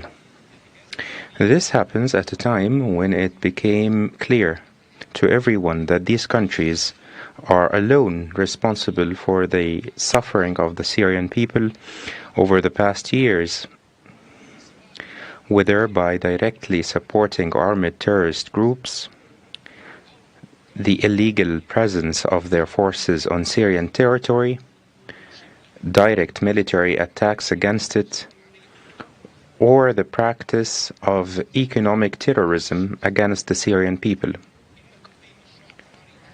The introduction of this draft resolution distances the Human Rights Council from its primary goal of seeking to realize human rights, and makes the Council a tool to pressure and defame states for purely interventionist political ends. I will briefly point out some of the serious shortcomings of the draft resolution presented. First, the draft resolution has not obtained the approval of the Syrian government since its submission in 2011. Second, it aims to renew the mandate of the so-called International Commission of Inquiry, whose reports have always been a platform for presenting a biased reading for the situation in Syria and distorting the facts about its context, causes, and results. Third, the draft resolution relies on unacceptable precedents, including bypassing legal and judicial jurisdiction and promoting non-consensual concepts such as universal jurisdiction. Fourth, deliberately distorting the image of the Syrian government through fabricated allegations without any legal basis. Also, deliberately not referring to the crimes committed by the armed terrorist groups against the Syrian people, which are solely responsible for committing all crimes in Syria. Finally, Mr. President, what the Syrian people request today is not another politicized draft resolution, but rather assistance and to start effective measures to end their suffering. We were looking for the adoption of a draft resolution by this Council demanding, for example, an end to the economic blockade imposed against Syrians. From this standpoint, I call on all member states who are keen on the credibility and independence of the United Nations and on the credibility of human rights mechanisms to vote against this draft resolution and against interference in my country's internal affairs by countries that know human rights only by name. Thank you. Thank you. Now let me inform the Council that there are PBIs for this draft proposal and all the information were uploaded on the extranet. So now let me ask the delegations wishing to explain their votes before the vote. Cuba, you have the floor.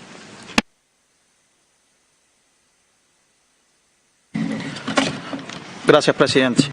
Thank you, sir. Sir, Cuba restates its rejection at any attempt to undermine the independence, sovereignty, and territorial integrity of Syria. We reaffirm our commitment.